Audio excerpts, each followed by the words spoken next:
Hello, everyone. Thank you for being here. Welcome to another episode of Get Your House in Order. Today, I'm over the moon, excited to have an absolute powerhouse, a good friend, Andrea Lekushoff, who is the mastermind, the brains, and the pillars behind two fascinating companies. One is Broadreach, a PR agency, and Context Studios. And you'll be hearing more about what that is, because to me, that is the culmination of my work, what she documents. Andrea, welcome and thanks for being here. Thank you, Elke. Very excited for this discussion. It's been a long time in the making, but we finally got it done. So Andrea, tell me a little bit about yourself. Your career has taken you from being a nanny in Paris to working as a press assistant at the Canadian Embassy in Washington, to then going to work as a consultant at an international PR agency in Toronto, to attending Ivy Business School in London, to being a strategy consultant at Deloitte for a few years, and then going to founding your companies, Broadreach and Context Studios. What inspired you and what made you take the leap into entrepreneurship? Do you know, I've always wanted to be an entrepreneur. My father was a very successful entrepreneur. After he became an architect, he founded a construction firm that at one point was comprised of 100 people. They built a large part of Canada's Wonderland, and I saw him take these chances and grow his business, and it was inspiring. And when you described my career, it was very not linear. I took many paths and turns and eventually landed as an entrepreneur. And I think the reason it took me so long to become an entrepreneur, 12 years after I graduated from university and 3 years after I graduated with an MBA. And by the way, in the second year, I took all courses on entrepreneurship is I think just the fear that I wouldn't be successful. And I think many, many entrepreneurs feel that when they're deciding, should I take the leap? Should I leave a good paying job, a secure paycheck every 2 weeks, and take a big bet on myself? And I did over 20 years ago, and I have not looked back. I think once you start your own business, you become 100% unemployable. I would agree with that. So your career is, I would say accidentally on purpose, but I think it's been purposefully accidental because you are, again, as you say, it's not a straight line, but you are doing something that is exactly what I want absolutely every human being to do. You're allowing successful business owners to stop for a second, pause in time, and tell their story. So in your world, what does getting your house in order mean to you as a founder, as a communicator, and what you do on a day-to-day basis? Sure. As a founder, it means putting in place the structure, the clarity, and the alignment to help your business operate. And that starts with going inwards and determining why you are launching a company, what the purpose is, how you want people to benefit from it. And once that is really clear, it's about creating the structure for your team to be able to understand your vision and follow you. Because often entrepreneurs, and in particular with Context Studios, this is something that's quite unique. There are, I would say, in the United States and Canada, a few people doing this on a smaller basis, but this company has been built to scale to capture the essence of someone's story in a way that is unfamiliar, that is new to people, and that requires a certain level of education to really convey how important this is. And if I can, I'll just take a moment to describe what we do. Yeah, that's what I was going to say, because like you and I know, but not everybody does. Yeah, 100%. And I'll give you the backstory as well. So I've been running Broadreach Communications, a PR agency, for the last 20 years. And we do B2B PR. So working with large professional services firms, law firms, telecommunications firms, helping them tell their brand story. But over the last decade, it evolved into helping leaders tell their personal brand. communicating their values, their purpose, all while benefiting the company and its goals. And for many of our clients who are very successful leaders, many YPO leaders, I sat back and realized we are cementing their legacy because these are successful entrepreneurs that have built incredible Canadian success stories. And what we've helped them do is document that journey that they have been on to really understand, after listening deeply, what it is that they do so beautifully and uniquely that sets them and their company apart. And after a while, I married that with the thought of what happens when my parents are gone? All of the stories that they've shared, all of their childhood memories of their parents, which they share quite frequently with us, how will that make it to my unborn great grandchildren? I have children, they're both teens right now.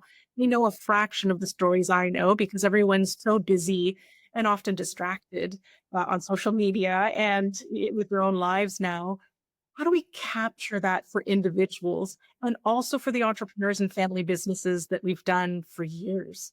And so that's how Context Studios was born. And what it is it's a very easy process. We will, and let's just take Elke, you as an example, but typically our clients would be individuals in their 50s, 60s, 70s, and 80s. We would have a meeting with you. You would tell us what your life story is, what your life journey is. What are the most important memories that you have, adventures you've been on, and stories that you want to have documented, not only for your children, because children learn so much in the process of doing these documentaries, but for future generations of your family. Once we understand that, we create different episodes. And what that means is that we will create questions for every sort of chapter of your life that you will review. And then we have 1 day shoot. And what this ends up being is a documentary of your life. And we've built a streaming platform that looks like Netflix that you can watch. You can take your phone, you can watch it on your TV, you can watch it on your computer in episodes. So if your kids want to go back to mom's childhood, they can. If they want to go back and learn about their grandparents or great grandparents that may no longer be with us, they can do that. And we'll layer in videos, we'll layer in photos, and what I like in this to be is once a family, and if a family does something like this, it's a living, breathing family tree where you can click on an individual and up pops their entire life story. And we encourage people to be as authentic as possible, as honest as possible, and as emotional as possible. And I emphasize the emotion because that's truly what matters in life. And often when we tell stories, people will think that what's most important are the facts, the milestones, and they are important, but it's the why behind that. It's the reasons why they founded their business. It's the values behind how they keep their family together, how they love their family. That's important. And that's what we capture. We capture the full context of their lives because future generations will really benefit from that. I think that my family arrived in Canada from Macedonia in the early 1900s. I could tell you what the names of my grandparents were. I couldn't tell you the names of my great grandparents. I couldn't tell you anything about their personalities or their lives. And this way, we document and we capture that for future generations so they truly can understand their roots and know where they come from. And I see the same when we help our clients do the planning and have those conversations, because there are a lot of assumptions that go into planning. One is people think that they need to be multimillionaires to have a legacy. I'm like, that's nothing further from the truth. You will have a legacy. It could be organized, it could be disorganized, it could be messy, it could be clear, it could be pre-discussed. Like, the options are there. Everybody has a legacy, right? But then the other thing too is, if I ask my mom about my grandmother, she's going to give me her version. Mm-hmm. And if I ask my aunt about my grandmother, she's going to give me her version. And they might not match because perceptions and times and situations and relationships and dynamics and all these things, right? Perceived situations.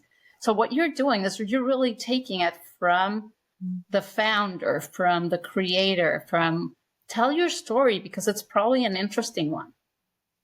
And it will be interesting to your family. It may not be interesting to others, but it will impact your family. Your family will understand things that perhaps they've never understood in the past. My parents were the pilot, and my kids have watched a number of the episodes, and they have learned so much about their childhood. It really became clear to them how generosity is a pillar in our families, why my parents are so generous. And that all stemmed from their childhood. And their childhood was as a result of their parenting, which was as a result of how their parents were raised. And it creates a full narrative of how you became who you are today. So life happens and your kids grow, but let's go back to you. Was there a moment in your life or your career where you realized, okay, it's time to get organized, it's time to get serious? There were probably many moments like that, but the one that really stands out is I like to say that I drifted through my 20s. I had a very regimented upbringing, and by that I mean I I went to the Toronto French School, which was a privilege. My parents believed in education because my grandparents never were privileged enough to go to school. And there was a lot of work, and my focus really until I went to university was school. And after university, which I saw as very much an awakening, that was my first taste of freedom and really discovering who I was. After that, I somehow and it was the perfect thing for me. I ended up in Paris as a nanny. And I really did drift through my 20s. I was a nanny in Paris for a year and a half, which I loved, and I'd never been to Europe, and that was an awakening. And then I found myself in Washington, DC, and was lucky enough to get a job at the Canadian Embassy, which, especially given the time that we're going through, is quite a privilege to understand how that works. So that was a beautiful introduction to trade relationships, business, arts, sort of across the border. And I really, other than wanting to live abroad, didn't have much of a purpose other than I knew I was going to go back to Toronto. I knew I was going to go to business school. And I had the sense, this really strong belief that it would be Ivy. And I would say for those, I guess it was almost 6 years, once a month, my dad was always willing to stay. So when are you going to go to business school? Because I really, it's not that I wasn't living up to my potential, but I think they had high hopes for me that were super respectful of my desire and need to travel and live abroad. And that's, I think at the end of the 5.5 years, I was in my late 20s. I thought to myself, okay, time to get to school, time to really start my career. And what was interesting is that the job I had at the embassy, which was the press assistant, really was the foundation of my entire career. I learned really what the discipline of public relations was. Even though we weren't creating news, we were communicating Ottawa's views to Americans.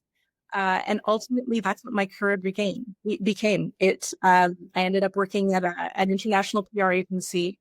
And after Ivy and after doing strategy consulting, I launched my own. So it's so interesting how, even though my career really did not follow a straight line, I ended up exactly where I needed to We're always where we're meant to be. That I've learned the hard way, but it's where we need to understand that you are where you need to be. be. Agreed. So that's your career. Tell me, let's go get a little bit more personal. Was there a point, or can you think of a point where you had to actually pause and say, it's time to get my own house in order? I would How to move say that forward? that was the hardest thing I've ever done. And I would point to getting divorced. And I have to say that my ex-husband and I did that quite beautifully together, very intentionally, in a very purposeful way. And I'm really proud of what we did. And I was in a relationship that just wasn't working. And it's certainly not pointing the finger at anyone because it's always a two-way street. And making that decision And there was so much fear wrapped up in that decision. What if the kids are not okay? What if I'm not okay? What if this is the wrong decision? And I will tell you right now, I would never have launched Context Studios if I wasn't divorced. I would never have done so much therapy, I hope to say, which helped me understand from childhood that we all have that needed to be cleaned up and addressed and healed. It led me to do 2 psychedelic retreats, one in Costa Rica, I did ayahuasca, and one in Ontario close to Minden, which was beautiful, with cannabis. It led me to insights and perspectives on my life and my approach to life and even my business. I actually credit having the courage to launch Context Studios, which was a very long journey, to participating in the Dimensions cannabis retreat, the psychedelic retreat in Minden, because it gave me the permission to believe that I could do it. And I had been struggling with that for some time. I didn't believe that I could do it. And I went into that retreat thinking that Context Studios might possibly be a subsidiary of Broadway Communications, and I emerged fully confident that it was a standalone business, that it was needed in the world, and that I was the right person to do it. That's fascinating. And I do have many conversations with many female family members. And I think our strictest critic is ourselves. And many remain within a shell out of fear, not necessarily protection, but fear. So, what kind of advice would you give female founders or just professionals that have their own career, that there's business? What advice would you give females about owning their story and learn to communicate it authentically? I think that's the key. So I was raised with this phrase in mind. Don't tell anyone anything that you wouldn't want shared with anyone else. And the way I took that was just not to share who I was with anyone or what I was feeling or what I was going through. And when I turned 50, which was during the pandemic and during the point which we were going through a divorce, I decided to share my story on LinkedIn with the hopes that it would benefit others. And I shared it in a very vulnerable way, owning every step of my journey, um, sharing some of the resources that I used to get through a very difficult period when we were going through our divorce. We were with therapists or retreats or medical professionals, um, meaning like functional medicine doctors that I had really learned so much from in terms of the mind body connection. And it was almost as though that set me free to really be myself. And it might also have coincided with the fact that I was 50 and I'm 54 today.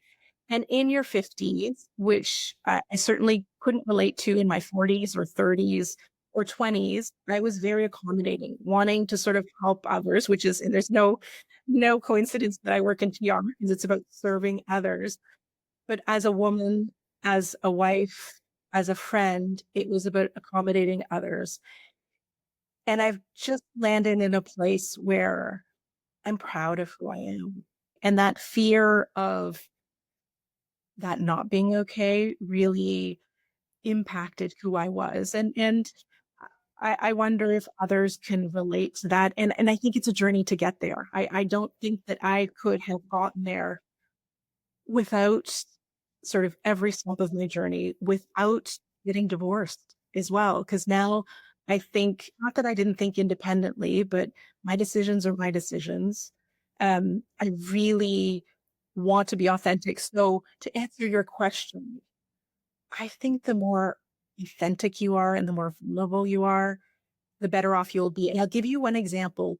We have a client, a really beautiful woman who was the CMBDO, the Chief Marketing and Business Development Officer for a large law firm in Canada. And there was a leadership restructuring. which meant that she no longer had a role after 2 decades of like award-winning, industry-leading, pioneering work at this law firm. And that's just, I mean, so many people go through that change. And we helped her bring that story to life. And she was courageous enough, and it does take courage to communicate authentically and vulnerably. She had the courage to follow our lead in saying, let's communicate this. And there was time between when that happened and when it was communicated, and to also communicate what she's doing now, which she is, I would say, the Martha Stewart in a very good way of one of the provinces. She is incredible. And when she communicated that, she said, I feel like I have not her life back, but the relief that she felt because she felt the love of people across the country and around the world sort of rally to support her. And the less, I don't know how to put this, but sometimes we judge things as bad that we hold on to and we don't share with others. And the earlier and the faster and the sooner, I know those words all say the same thing, you release it, I think the more powerful it is, and the more easily people can take their power back.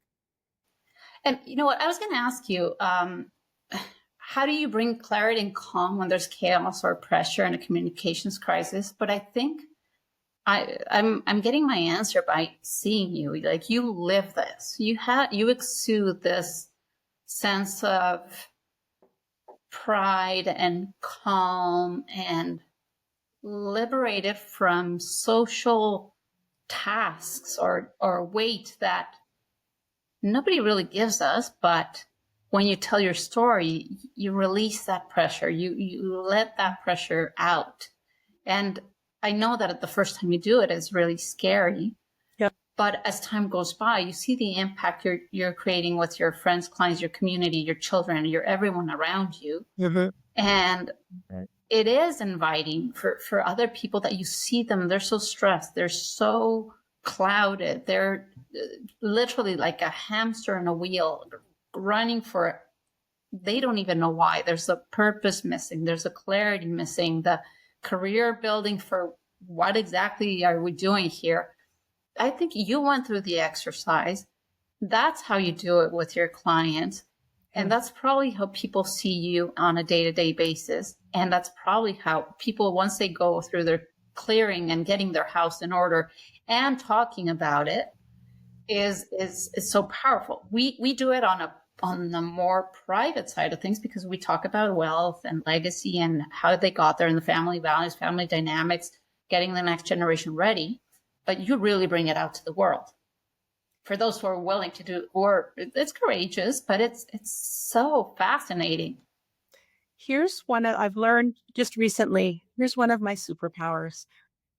I can listen to someone tell their story in half an hour, and understand what makes their story unique, what makes their story special, what their secret sauce is that will position them so uniquely and so beautifully to their audiences.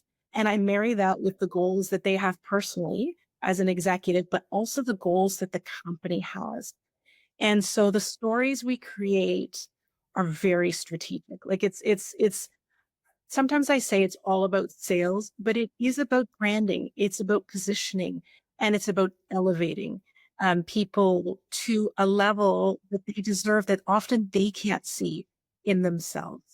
And I feel that that's a real, real gift because it inspires people to actually elevate their game. It inspires people to believe in themselves sometimes when they don't. And it inspires people to have a stronger voice and a louder voice in a way that serves others. And it's a real privilege. So I know many people listening to this, or many people on a day-to-day basis, say it's time for me to get my legacy in order. But that's where it stops. Right. How can they start? Like I know, again, I know on the financial side, but how would you invite them? What would you recommend? What's the starting point to organizing your legacy? I love that question. And Elke, I would say that the people that are coming to us don't even know where to start. And they know that it's important, but they don't want to deal with it because it's probably going to be something that they want to deal with later. But I think the best place to start is understanding who you are. So again, we especially for Context Studios, the legacy documentary company, we will sit down with people and we will ask them, tell us your story. Like start with your grandparents, your parents, your childhood. Tell us the most meaningful moments of your life. Tell us what you want your unborn great grandchildren to know about you. Tell us the lessons that you've learned. What are the most difficult points of your life, if you're willing to discuss those? What are the most joyful moments of your life? And then what they can do is create a story arc. So really, number one, it starts with documenting and understanding the various chapters of their life if they're an individual. If it's an entrepreneur, it's what is the founder story? Tell us about the journey that you've been on, the ups and downs, you know, what did you do when you almost didn't have enough money to meet payroll one week? And how did you become the successful company that you are? For a family business, it's let's talk about all the generations. And, if they happen to be a third generation and we don't have the first or the second generation around, tell us what you remember so we can document it in your own words so that future generations, the further you get away from the actual story, the more and more the story fades. So document what you know now and make a plan to continue documenting it along the way. So that again, when you get to 50 years, 75 years, 100 years out, people have as much of the story as possible. I find it fascinating. I love it. I absolutely love it. You're inviting people to remember that at the end of the day, there was a purpose behind this. So it's really called the sacrifices, the missed birthdays, the stuck in an airport and you missed the whatever thing. It was not on purpose, right? It was not. There was a purpose, but it was not done on purpose. And here's what I love about that. These are questions that families typically don't ask each other. These are outside of the stories that families have on repeat over and over and over. And even adult children from the documentaries that we've done have said, I didn't know that. I have never heard that story. Because what we try to get at is truly the why behind things. Maybe someone started a company. Okay, why? Take me back to your childhood and tell me what in your childhood may have inspired that. And that's the beauty of what we do. We really dig as much as clients are willing to let us to get to the real emotion, the values, the purpose behind the why they've done things, whether it's an individual or a company. Yeah, no, it's well, Andrea, we've been going for a long time now. I know we could talk forever. We're kind of running parallel tracks here. I'm on the financial, you're on the human side, but they overlap and they all connect and so on. So I will add your contact information. So anyone who is even curious about, documenting their legacy, I strongly encourage it. Like at the end of the day, if they go through the exercise and they choose not to publish it or not to release it to the family, nothing happened. But it is a cathartic exercise. And what I might add is this remains as private or as public as people want. Some people are doing it as a surprise to individuals for when they're gone. Other people are doing it together with their family. I have many individuals in their 40s and even 30s coming to me to say, my parents have the best stories, or my mother or father built this company and I want to document all the stories. Can you do that for us? Because we don't know how. And typically the way people do it, and it's very true with companies who celebrate milestone anniversaries, like a 50th anniversary or 75th, um, everyone wants to write a book. And why do they want to write a book? Because it's just the way it's been done in the past. This is a one-day shoot. We make it so easy. Within 8 hours, they can capture their story. It's them sharing it. It's in a very engaging format, which, in 20, 40, 50 years, with where things are going, who knows how much the written word will still be relevant. I hope it is. But this is something that little kids can watch, that can go on people's websites, be posted on social media, because it's something that actually also engages stakeholders and showcases sort of who the people behind the company are. Yeah, no, I find it fascinating. And the other thing too, if people want to write a book, they can write a book later. That nothing prevents them from writing a book. However, I have seen many book projects that are never finished, and that's a tragedy. 100%. Or they just collect dust. They look beautiful on a coffee table in a reception area or in a home. But this is something, again, that's like just so accessible. And, one thing I would add, and so I have a friend whose mother passed away last year. And what she said to me after hearing about this concept was, I would have fallen asleep every night listening to my mother's voice to comfort me during my grieving process. And that's another way that this is used. We've seen people leave special messages for people. I'll also tell you one thing that my dad did, and he was the first one to do this. He created, and I need to come up with a better word for this, but our funeral video. And if you're wondering what that is, it's just something we did at the very end of their shoot, and I coached him through it. And here's how it went. He looked into the camera and said, "Thank you all for coming. Sorry I couldn't be there, but I'm there in spirit. And let me tell you what a beautiful life I've lived." And he described how incredible his parents were, how he met the love of his life. I coached him through what to say, at least the people that he wanted to thank. And I knew that in advance. And then he ended up with a little statement about why he was just so grateful for the life that he led. And that will be played at his funeral. And he's 89, and it's not for everyone. Not everyone would want to do that, but he was so grateful to have that opportunity. And I hope that many more people do that, because it really just brings the individual that you're celebrating at a celebration of life or funeral into the room. And what what better way to sort of celebrate someone's life? You can call it the closing act. Oh, I like that. I'm going to write that down. I'm going to write that down. Okay. Well, Andrea, thank you very, very much. I'm sure, like, if I did what you do, I think I would spend my entire day crying, getting so emotional. But it's great. We all do our lines in our lanes best. I hope I'll have you back with more stories to share. And thank you. Have a lovely weekend. We will be in touch. And I hope all the listeners here will reach out to Andrea, because what she's doing is absolutely fascinating, incredible, and really inspirational and aspirational. So thank you very much. Thank you, Elke. So beautiful. And I love your podcast, and I love the name. Getting Your House in Order is so perfect, because don't we all need to do that? We just need to recognize it. Thanks, Andrea. And then do it. Okay, bye. Bye.